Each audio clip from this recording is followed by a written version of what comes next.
Merci beaucoup, M. Mademba Gueye. Assalamu alaikum wa rahmatullahi wa barakatuh. Chers pères, chers encadreurs, chers lauréates et lauréats, chers étudiants, chers tous. Nous nous réjouissons aujourd'hui de vous présenter deux communications d'un intérêt assez pertinent, assez profond et assez privé.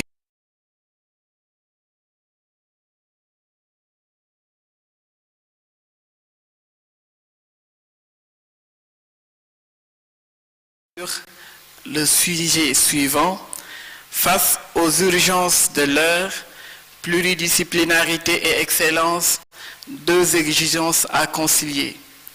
Mesdames, Messieurs, ce thème est choisi dans un contexte marqué par les limites structurelles du système scolaire africain, tel que le souligné par notre capitaine lors de son discours au colloque interuniversitaire de Thiès. La jeunesse estudiantine est confrontée à un double défi: répondre aux exigences académiques contemporaines tout en développant une stature intellectuelle complète et autonome.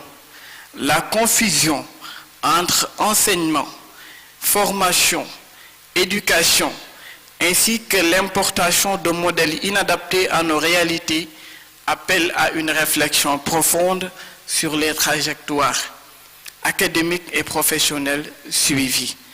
Ce panel s'inscrit donc dans une volonté de susciter un éveil critique et une prise de conscience chez les moustarchides étudiants que nous sommes, en les invitant à repenser le rapport au savoir, à repenser le rapport à la spécialisation, mais aussi à repenser le rapport à l'excellence.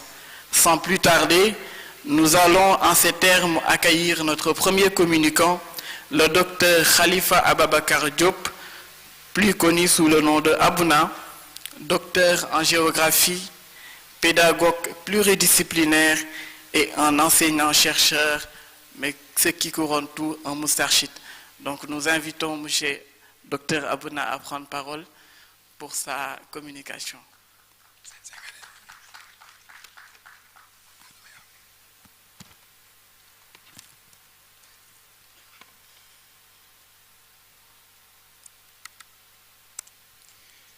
Assalamu alaikum wa rahmatullahi ta'ala wa barakatuhu.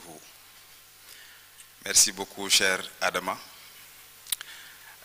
C'est un honneur d'être parmi vous aujourd'hui en tant que frère et sœur moustarchides dans cet événement ô combien important dont les camarades qui ont précédé ont souligné l'importance et la position stratégique. Je ne saurais commencer sans pour autant adresser un salut au guide, à Cheikh Mohamed El-Moustapha Sy, et à notre capitaine, Seyid Cheikh Ahmad Tidiane Sy, capitaine.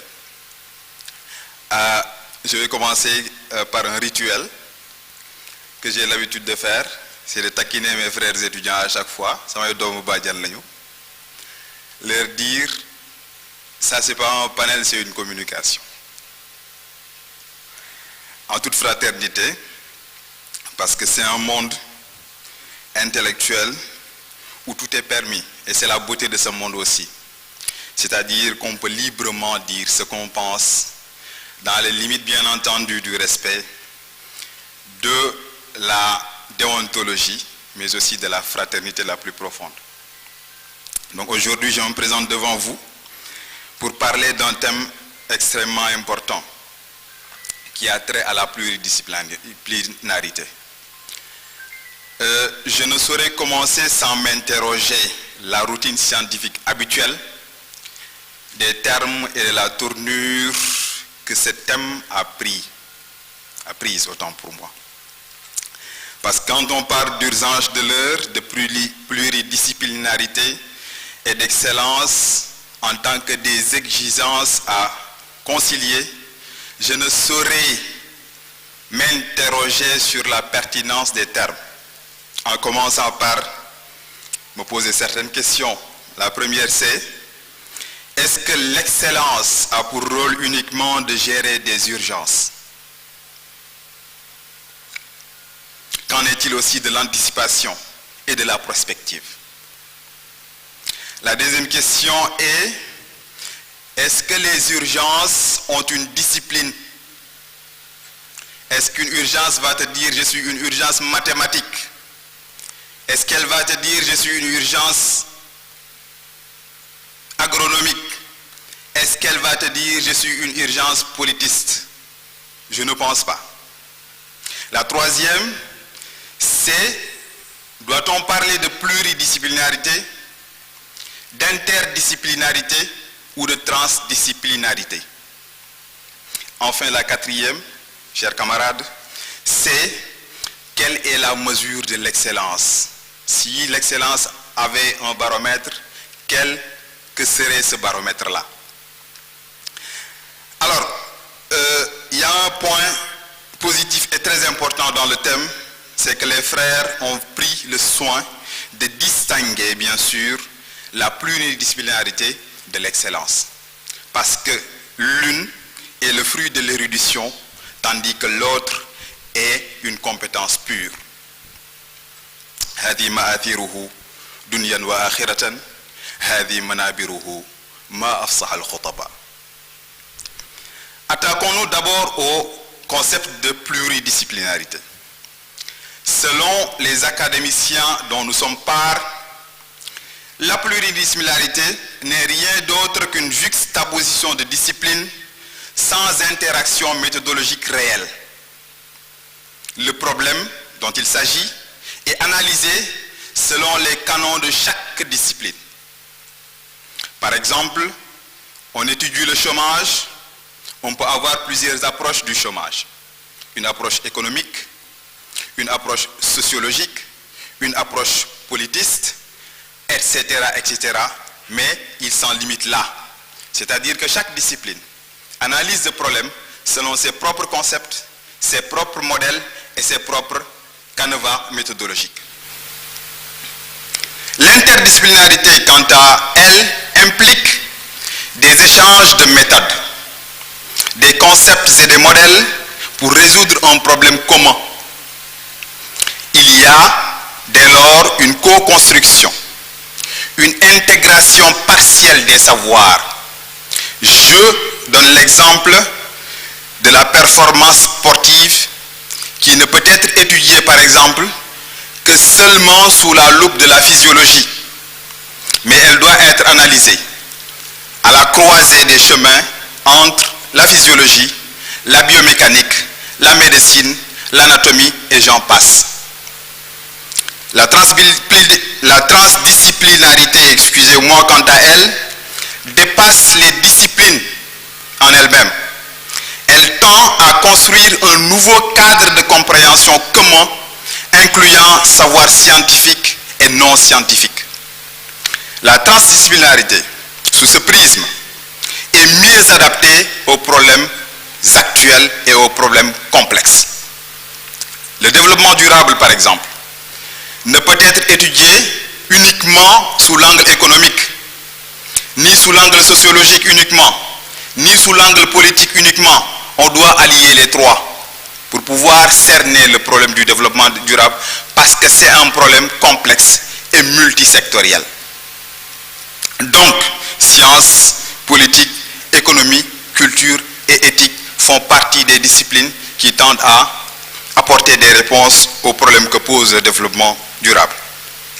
Qu'est-ce que l'excellence, chers camarades, chers frères et sœurs? Plus qu'une question de connaissance, l'excellence est une compétence qui impacte durablement. Elle se traduit par une maîtrise au-dessus de la moyenne et une adéquation parfaite aux enjeux. Vous comprendrez alors dans ce sens que l'excellence complète la disciplinarité. Je dis bien disciplinarité, pas pluridisciplinarité. Quel que soit le préfixe qui lui est attribué, c'est-à-dire pluri, trans, inter. Elle en est, l'excellence, la dimension active et le vecteur opérationnel. Elle est donc, plus qu'un résultat utile, elle est donc plus un résultat utile qu'un empilement de notes et de grades. بنوا للورى قبل المعاهد كلها عواصم أرواح بنور تشكلوا لتخ مخافة أن تبقى القصور مقابرا وما شأن قصر للحمار يسجل. Ça c'est la dimension active de l'excellence. Chers frères et sœurs, permettez-moi donc de retoucher légèrement le sujet. Si je me permets, j'aurais dit, je cite, face aux enjeux de l'heure, transdisciplinarité et excellence, deux compétences à incarner.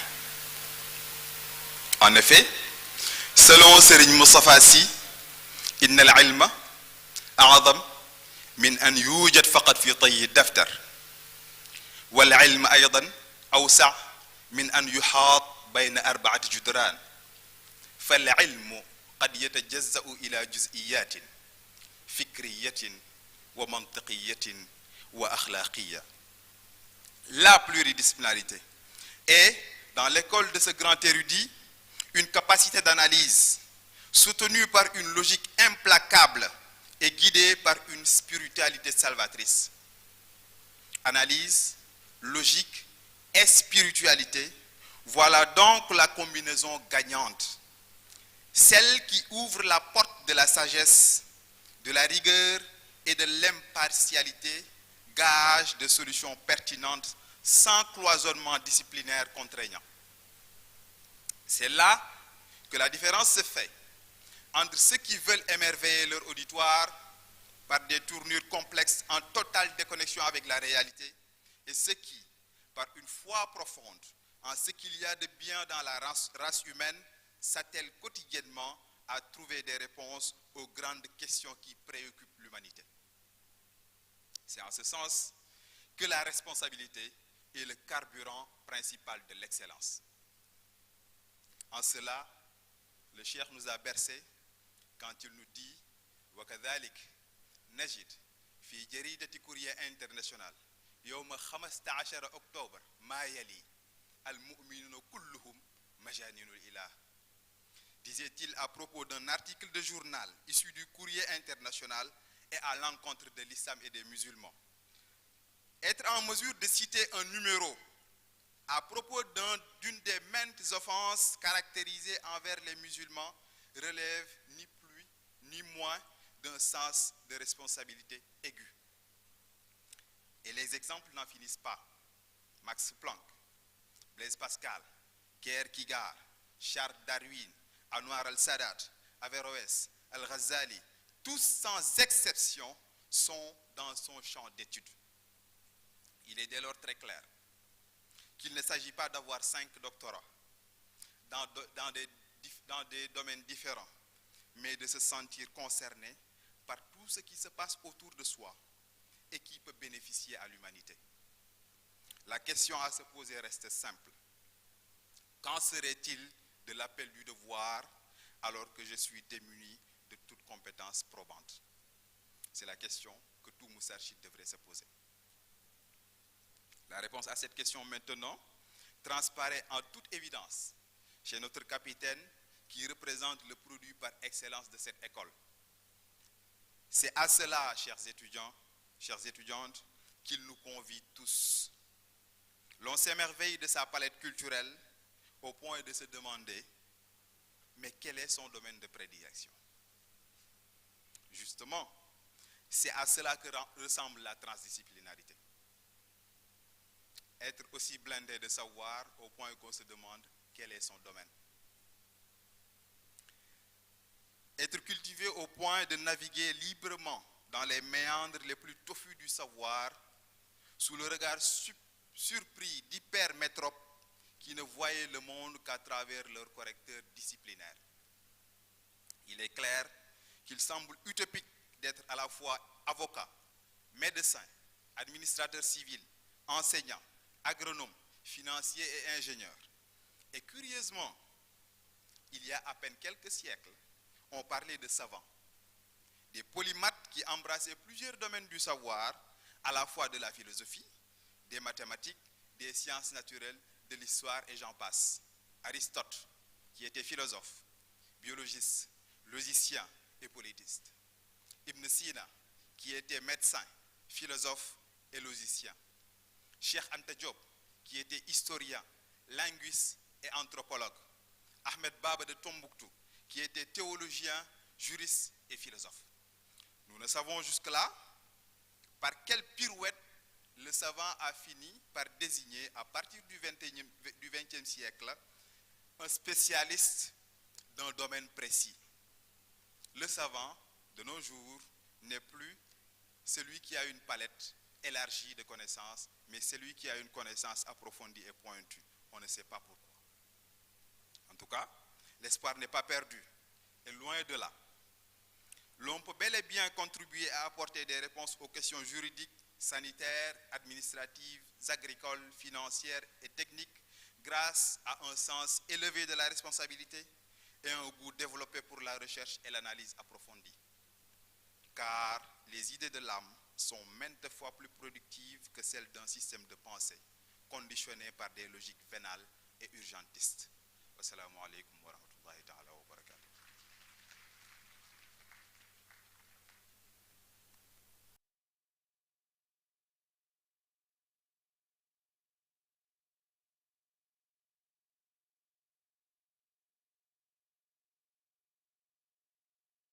Applaudir encore une fois notre premier communicant. Et merci pour la brillance de l'exposé. Nous sommes habitués de façon. Et je pense qu'il est aussi une incarnation du savant d'hier. Quelqu'un qui n'est pas limité par son domaine académique. Je pense que c'est de là où il nous appelle. C'est de là où il veut que nous aussi nous menons vers. Et par chance, nous avons des exemples là-dessus. Par rapport aux premières interpellations, nous en répondrons aussi en tant que des étudiants. Nous n'avons pas peur. Sans plus tarder, mesdames et messieurs, nous allons entamer une deuxième communication qui a pour thème entre épanouissement spirituel et participation citoyenne, quelle posture pour le Moustarchid étudiant? Avant cela, j'aimerais souligner qu'il y aura des questions et réponses, donc il y a une liste qui est en train d'être déroulée. Pourquoi ce thème? Nous ne sommes pas sans savoir que le Moustarchid étudiant évolue à l'intersection de plusieurs sphères académiques, spirituelles, communautaires et citoyennes, dans un environnement où les exigences universitaires peuvent être en tension avec l'engagement spirituel et militant. Il devient alors essentiel de réfléchir à une posture équilibrée et cohérente avec l'identité moustarchide. Ce panel vise donc à rappeler que l'identité spirituelle constitue le socle de tout autre personnel et collectif par une articulation maîtrisée et entre spiritualité vécue et responsabilité citoyenne. Comme le temps nous est perdu, nous allons accueillir notre mentor, notre encadreur, le professeur M. Mohamed Ndiaye, enseignant à la prestigieuse école d'ICM, sous vos applaudissements s'il vous plaît.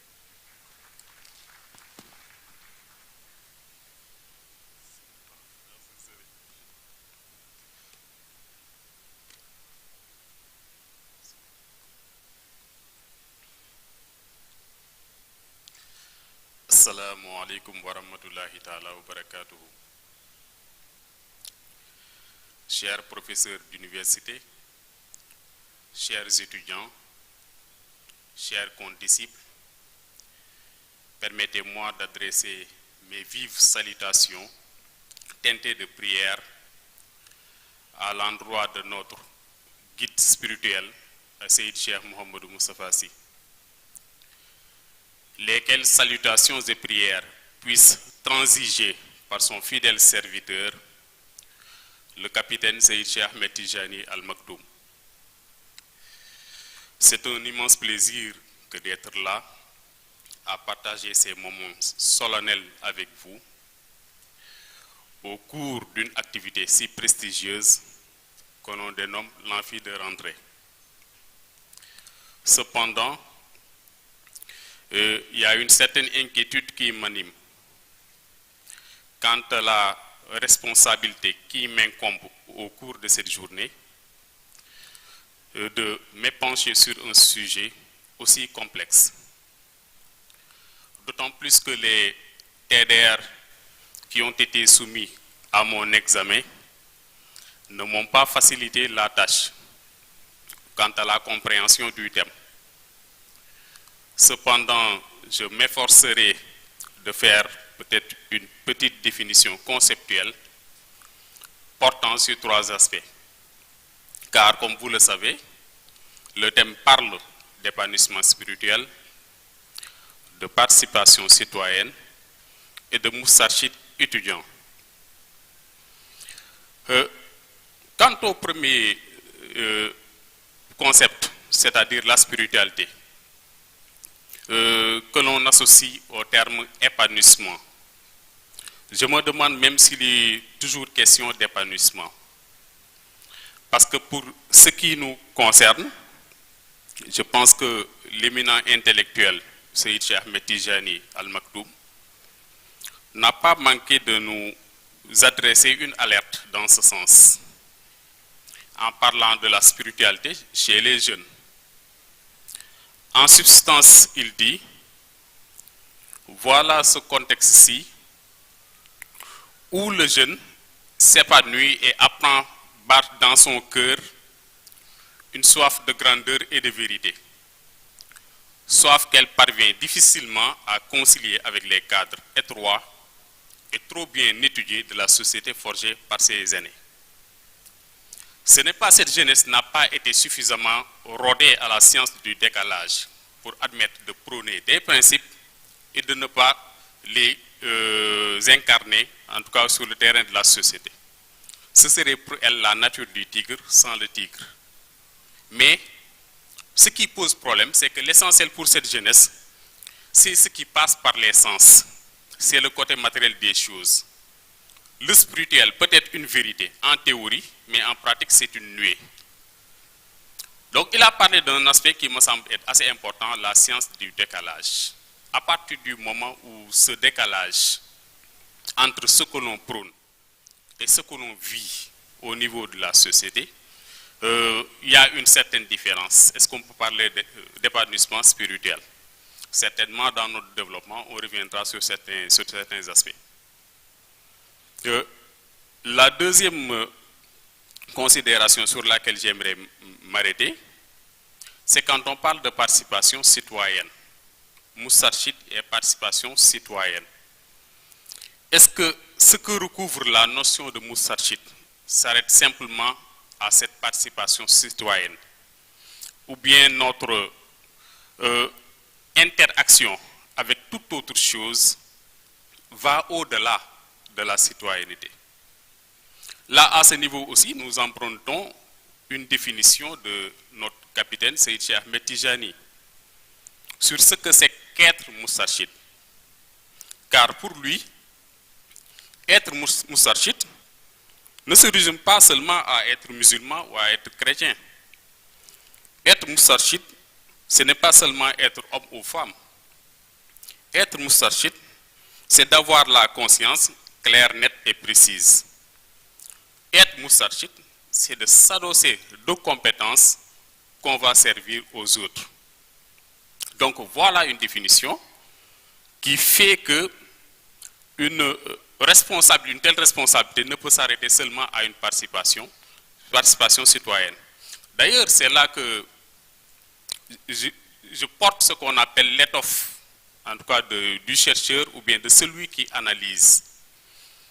Parce que pour favoriser une certaine compréhension universitaire de votre part, je suis obligé de me départir tant soit peu de mon statut peut-être de Moustarchid. Je dois même poser ce qu'on appelle une certaine neutralité axiologique pour pouvoir développer mon intervention en ce qui concerne le Moustarchid et le milieu universitaire. À ce niveau, il faut comprendre que, même à travers la définition de Seydi Cheikh, être Moustarchid n'est pas quelque chose que l'on décrète. Ce n'est pas quelque chose que l'on s'exalte sur soi-même. Mais être Moustarchid, cela requiert un certain état d'esprit. Être Moustarchid, c'est une essence. Voilà aussi ce qui définit.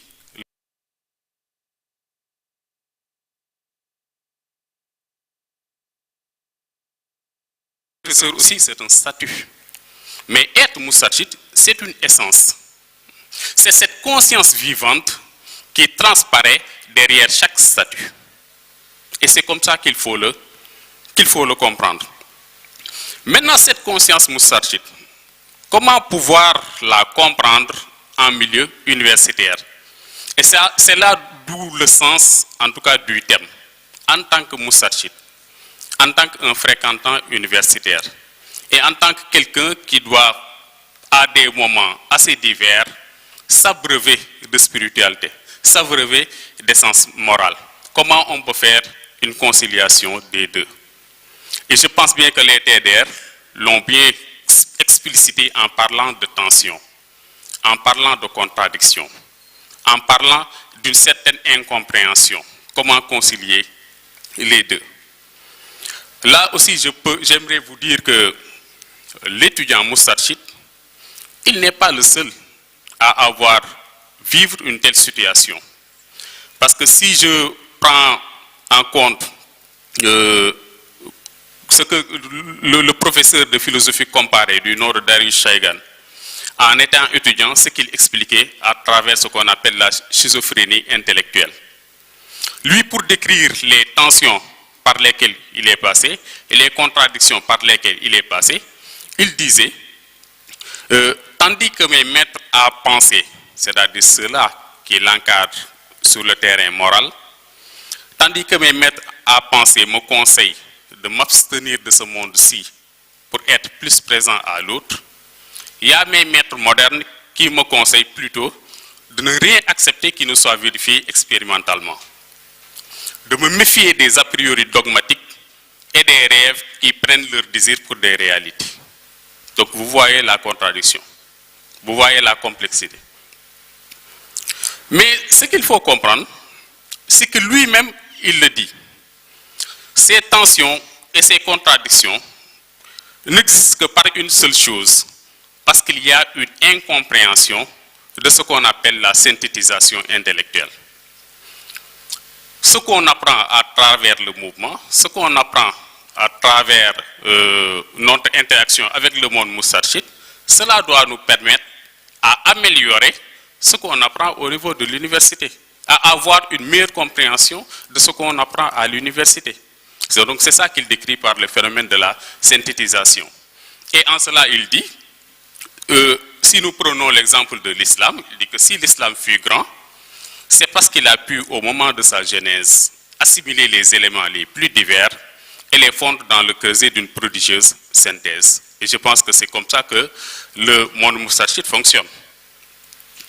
Donc, il est important, pour comprendre le thème, je vais refaire sous deux angles. Le premier angle, et qui vous sera très familier dans le monde universitaire, c'est ce qu'on appelle le désenchantement du monde. Le deuxième angle, c'est par rapport à la recherche scientifique en tant que telle, parce que vous êtes appelés certainement à être des scientifiques. En ce qui concerne le désenchantement du monde, d'accord, il y a les scientifiques qui nous disent que le désenchantement du monde fut une des prémices fondamentales sans lesquelles une explication mathématique du monde, justifiable rationnellement, est possible. Donc à ce niveau, je pense que la science a eu à faire certaines prouesses. Mais sous l'angle de la conscience Moustarchid, avait-on besoin, en tout cas, de faire ce qu'on appelle un désenchantement pour fournir une explication scientifique des choses? Et je pense que c'est là d'où viennent toutes les limites que nous avons au niveau de la recherche scientifique et au niveau même du système scolaire dont parlait mon prédécesseur tout à l'heure.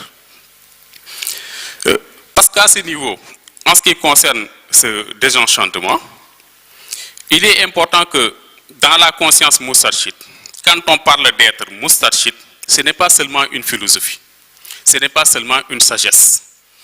Dans la compréhension des choses, on ne peut pas emprunter d'autres concepts, c'est la raison pour laquelle on parle de philosophie, on parle de sagesse, mais je pense que le concept qui décrit le plus la chose, c'est le concept arabe de hikma. Et je pense que le professeur Seydi Cheikh Mouhamadou Moustapha Sy n'a pas manqué de nous dire que le terme hikma même ne traduit pas forcément sagesse ou bien philosophie. C'est beaucoup plus profond que ça. Donc si on s'arrête à ce terme hikma pour expliquer la dynamique moustarchide, il faut savoir que être moustarchide, ça peut être une philosophie, ça peut être une sagesse, mais plus encore en milieu universitaire, c'est une ingénierie morale. C'est l'ingénierie morale par laquelle on développe un esprit critique, par laquelle on s'impose une certaine distance objective pour mieux apprécier ce qu'on apprend à l'université, pour mieux apprécier ce que le système scolaire nous donne, dans un sens scientifique du terme. Donc par rapport à cela, le capitaine Seydi Cheikh Ahmed Tijani n'a pas manqué aussi de nous familiariser à un concept assez particulier. Quand il parle du mirage de l'universel, dans son livre Aller-retour, il est revenu sur ce concept en nous disant que c'est un danger, c'est un précédent en tout cas qui peut avoir une certaine complexité quand on apprend, que ce soit à l'université, que ce soit dans une autre académie. Parce que le mirage de l'universel, justement, s'oppose à une vérité. Laquelle vérité? C'est que tout est une question d'exclusivité et de singularité, surtout si ça concerne l'humain.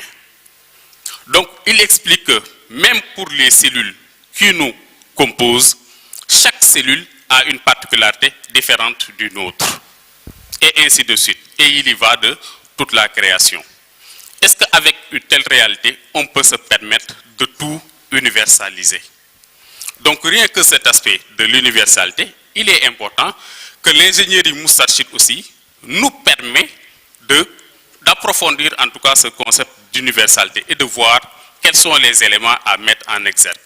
S'il y a des domaines particuliers qui doivent être extraits de ce mirage de l'universel, il est important que l'ingénierie moustarchide aussi puisse nous y préparer, d'autant plus que nous vivons dans un monde où on parle maintenant de la civilisation de l'universel.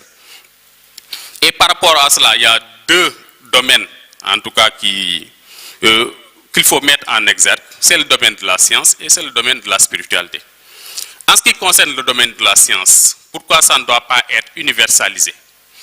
Parce qu'il faut prendre en compte ce qu'on appelle la réflexion, le raisonnement et l'analyse, qui sont plutôt des choses à individualiser, qui sont plutôt des pratiques et des réalités individuelles. Chacun a sa propre manière de penser, chacun a sa propre manière de raisonner, chacun a sa propre manière de percevoir les choses. Et nous savons très bien qu'en ce qui concerne le terrain scientifique, sur bien des aspects, il y a une méthodologie qui nous est imposée et qui très certainement ne nous fournit pas toutes les réponses, en tout cas, dont on a besoin sur certaines questions. Donc l'autre point à prendre en compte, toujours dans le domaine de la science, et qui devrait être extrait de ce mirage de l'universel, c'est l'exaltation de ses propres méthodes et pratiques. Quand on parle des connaissances endogènes, quand on parle des savoirs endogènes, nous savons très bien que c'est des types de savoirs qui très souvent ne sont pas, en tout cas, on n'a pas une bonne presse sur le terrain scientifique. Parce que tout simplement, c'est des types de savoirs qui souffrent en tout cas d'objectivité scientifique comme ils ont l'habitude de le dire. Donc l'autre aspect aussi, c'est le respect des idées de chacun et la volonté de réforme. Chacun, on doit quand même pouvoir respecter ses opinions, ses propres idées, même si elles sont plutôt farfelues, entre guillemets, sur le terrain de la recherche fondamentale. La volonté de réforme, je pense que c'est cet aspect qui me semble être le plus actuel par rapport à ce thème-là. On parle du système scolaire. et des conséquences que ces failles ou bien ces crises peuvent engendrer. Donc la volonté de réforme doit être aussi sortie de ce mirage de l'universel. L'autre aspect qu'il faut prendre en compte, je le disais tout à l'heure, c'est deux registres, c'est la science et c'est la spiritualité. En ce qui concerne la spiritualité, c'est l'entendement et la compréhension des textes sacrés. Il faut que cela aussi soit quand même un aspect individuel, qu'on permette à tout un chacun de comprendre que ce soit les textes sacrés, les textes ésotériques, selon sa propre compréhension des choses et selon sa propre perception des choses. L'autre aspect par rapport à cela, c'est ce qu'on appelle l'action particulière de foi au-delà des préceptes généraux. Comme Cheikh Ahmed Tijani Al Maktoum a l'habitude de le dire. Sur le terrain de la spiritualité, tout ce qui concerne les textes sacrés, tout ce qui concerne les récits, cela rentre dans le cadre de l'école. Mais dans le cadre de l'expérience, la personne peut se permettre certaines manœuvres. La personne peut se permettre un certain esprit ouvert. La personne peut se permettre un certain esprit critique. Donc ça aussi, ça fait partie des éléments qu'il faut sortir complètement de ce qu'on appelle le mirage de l'universel. Donc à l'université, vous allez vous frotter à ce concept, c'est-à-dire l'universel, et que votre conscience moustarchide vous impose en tout cas d'avoir cette distance objective pour questionner les choses, pour interroger les choses. Donc la deuxième partie, par rapport au thème, c'est ce qu'on appelle la recherche scientifique par le prisme de l'ingénierie morale moustarchide. Là encore, je parle de concept d'ingénierie morale pour que tout le monde sache que ce n'est pas seulement une spiritualité, ce n'est pas seulement une philosophie, ce n'est pas seulement une sagesse, mais c'est une essence expérimentale, c'est une essence fondamentale, c'est une essence active qui remet en cause certaines vérités scientifiques et qui interroge en tout cas certaines vérités scientifiques. Par rapport à la recherche scientifique, il faut commencer par les limites. À partir du moment où on admet que la recherche scientifique a des limites, je pense qu'à partir de ce moment, on se donne le droit de remettre en cause ce qu'on nous apprend à travers le système scolaire, de remettre en cause certaines vérités scientifiques, en tout cas d'interroger au moins certaines vérités scientifiques du fait de ces limites. Donc, en ce qui concerne les limites, comment l'ingénierie morale moustarchide voit la recherche scientifique? Pour l'ingénierie morale moustarchide, quand elle s'intéresse à la recherche scientifique, ce que l'ingénierie morale traduit, c'est que c'est un réel existentiel qui soustrait l'individu de sa condition d'homme pour le hisser à la station d'humain accompli, en plein accord avec son potentiel illimité, mais aussi en pleine possession de ses pouvoirs et ses savoirs juridictionnels. Tout à l'heure, mon prédécesseur a parlé de pluridisciplinarité. La compréhension de la pluridisciplinarité sous le regard de l'ingénierie morale moustarchide, c'est que quand on parle que l'homme est le représentant de Dieu sur terre, en tant que représentant de Dieu sur terre, tout aspect de cette terre-là, l'homme a la responsabilité de le maîtriser. Donc pour maîtriser ces aspects-là, il est obligé d'être, quand même, de s'intéresser à plusieurs disciplines. Donc sur ce terrain, en tout cas de la recherche scientifique, il y a même certains parmi eux qui se sont frôlés à cette conscience. On parle de conscience moustarchide, mais en fait c'est une conscience universelle. C'est une conscience qui doit être présente chez tout un chacun. En tout cas, c'est chez tout chercheur, mais toute personne qui s'intéresse à ce qu'on appelle le savoir. Comme le disait Serigne Cheikh, il disait que ça soit l'islam ou moustarchide, ça ne s'oppose pas au progrès technique et intellectuel des hommes, mais freine par certains principes moraux leur passion capable de les transformer en véritables bêtes du monde.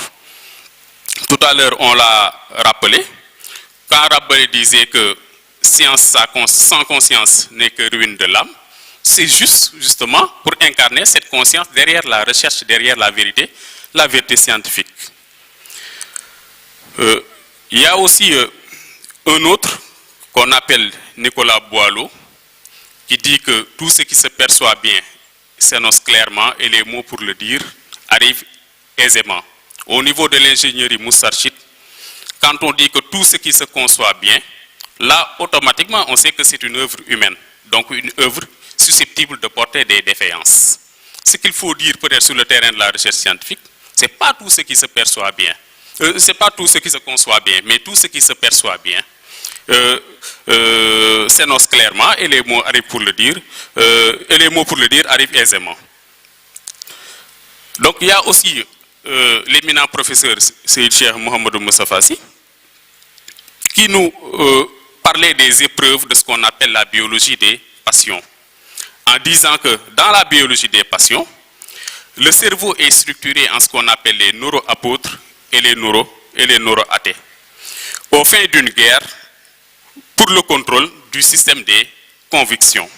Donc, puisqu'il y a ce qu'on appelle des neuroapôtres et des neuroathées, l'aspirant intellectuel, l'étudiant, doit s'imposer ce qu'on appelle un toilettage intellectuel.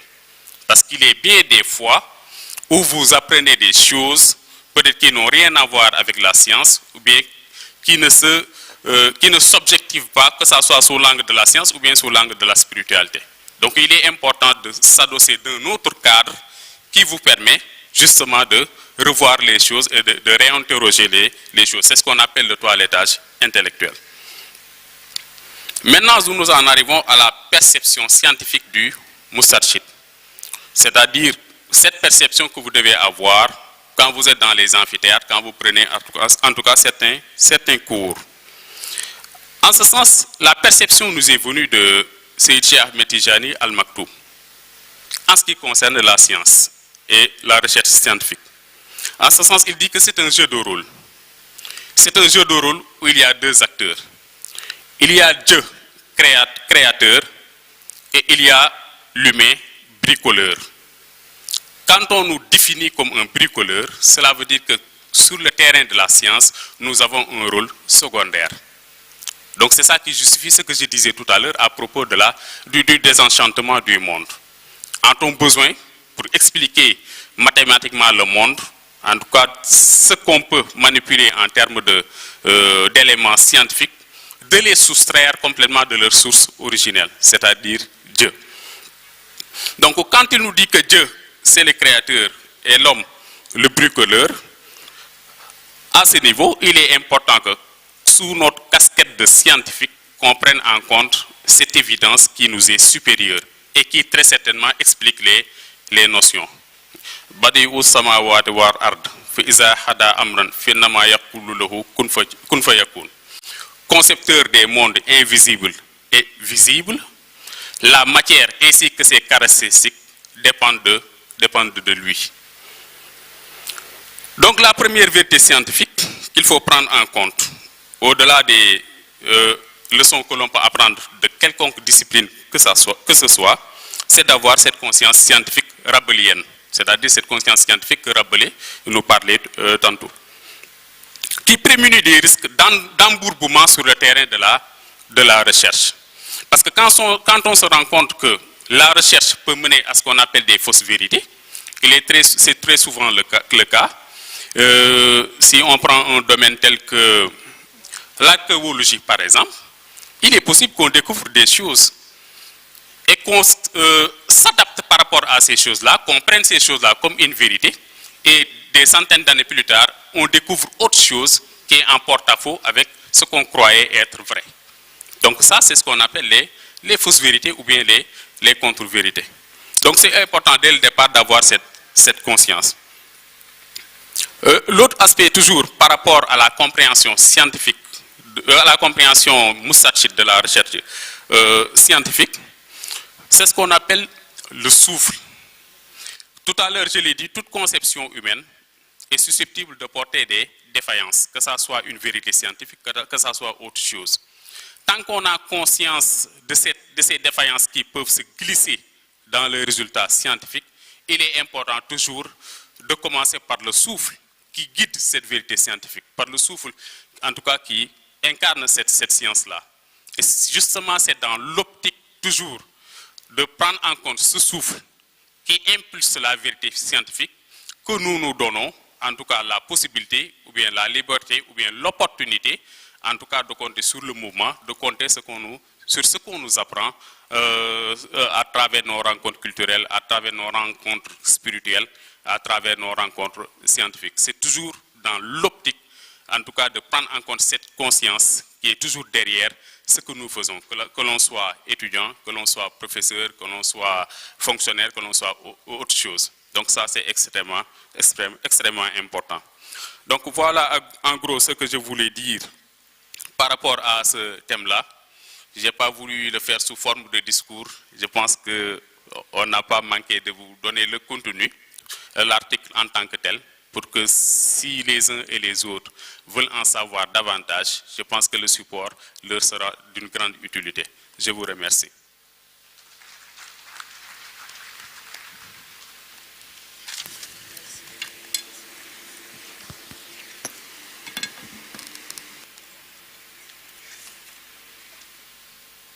Encore des applaudissements pour le professeur Mohamed Ndiaye. Je résumerai sa communication par le fait que, avec l'ingénierie morale, on peut s'épanouir en tant qu'étudiant, on peut participer en tant que citoyen, parce que c'est cette ingénierie morale-là qui garantit notre immission en tant qu'acteur dans la société en général, mais aussi dans le monde universitaire en particulier. Donc merci beaucoup, professeur Mohamed, pour la brillance de votre exposé. Merci beaucoup aussi pour les orientations nouvelles que vous nous avez données. Et le document, comme il l'a si bien dit, est disponible et on le partagera avec toute la communauté étudiantine, Inch'Allah. Donc comme le temps nous est compté, nous allons directement passer aux interventions. J'ai l'honneur d'appeler M. Idriss Pouy et M. Babacar Lo se prépare. Donc Idrissa, vous avez 2 minutes si vous contribuez et 1 minute si vous posez une question.